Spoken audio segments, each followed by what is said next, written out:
Chatting with you.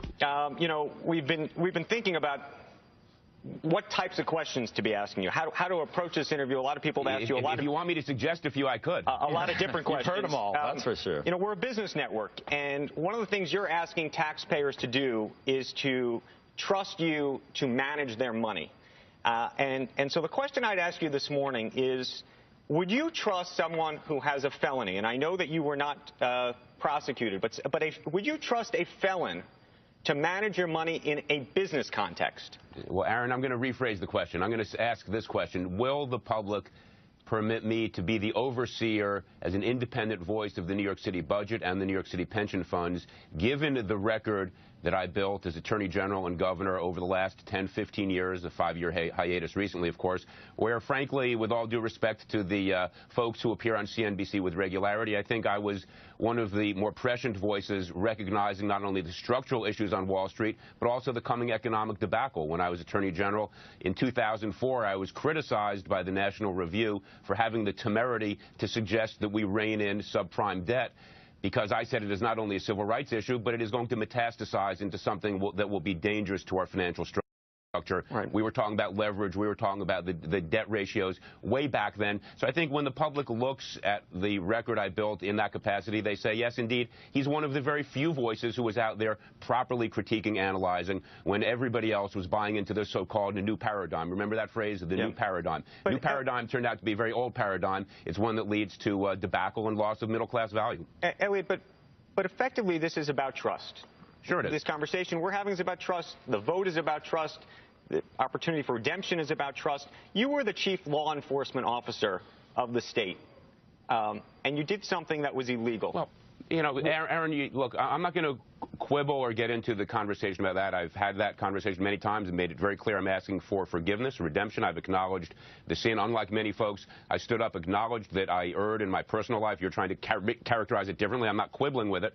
I took 5 years off, during which time I taught at CCNY, had a spectacular time. I have run our family business quite successfully, I would think. I have participated in your venue of TV in the journalism world. I have a book coming out about capitalism next week. It's called Protecting Capitalism, Case by Case. I think people will be interested in what it says. So I think the public will look at that. Whether there will be redemption is something the public and voters will determine. And I, throughout my career, have deferred to the public's judgment on those issues. When I was a low-level prosecutor trying misdemeanors and low-level felonies, the jury rendered a verdict. I respected it, even if we might have agreed or disagreed. As Attorney General, as Governor, the public will render a verdict. I will make my case, and I will be comfortable with whatever the result may be. One of the questions the public still has is, though, whether a lesson has been learned. And I'm going to ask you what I think actually is a pretty tough question. It came actually over Twitter this morning, which is, since you resigned, can you unequivocally say that you have not been with a prostitute?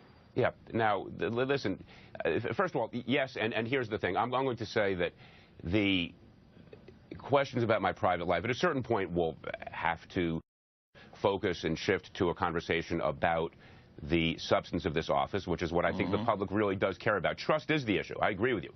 Trust is the issue, and the question the public will answer, I believe, is, will they trust me? And you framed the question this way at the top. Will they trust me to be the overseer of the pension funds and the budget of the city of New York?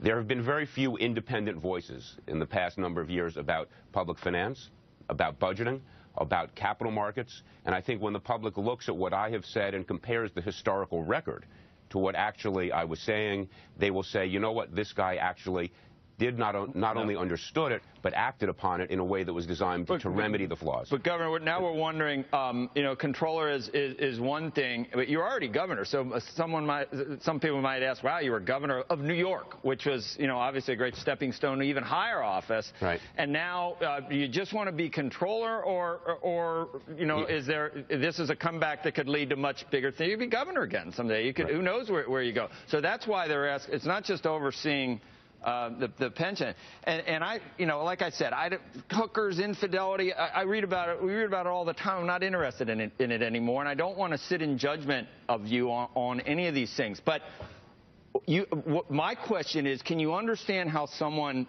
that could see you in your position, knowing what the possible consequences could be to your family and to your political aspirations, and it's almost as if you wonder whether there's a screw loose permanently for you to be able to have done that. And then from here on out, you don't ever want, you're worried that you could get in a position of power where something like this might happen again, where you said that you weren't able to control your urges or something. I mean, there's not a way that you can be fixed from that, is there?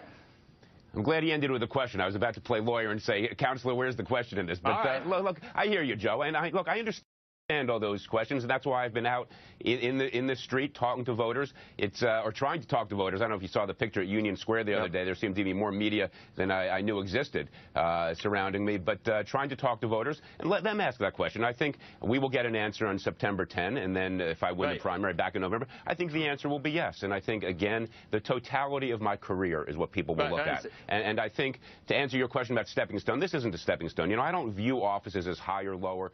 The opportunity to serve is the opportunity to serve, whether it was as an assistant district attorney, attorney general, or governor, or I hope controller of the city of New York. You do things in the public spirit of the office, and you try to contribute. That's what this is all about. Yep. If the public gives me the opportunity, I'll be thrilled. I remember when I'd see you at conferences or meetings. I liked you. I might have disagreed with you on political things. I thought you were dashing. You're so smart, and that's all part of the.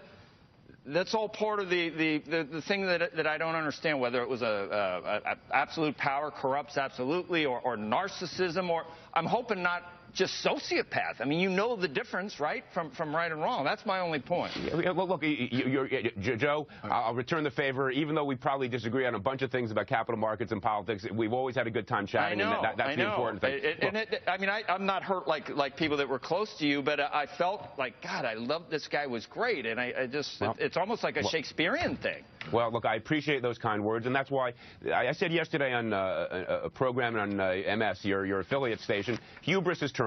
And I'm not saying hubris is what overwhelmed me, but hubris is terminal is sort of an analysis that I think applies across many, to companies, to institutions, to individuals as well. And I think the learning process is one of recognizing that, absorbing that lesson, altering behavior, and hopefully moving forward. Elliot,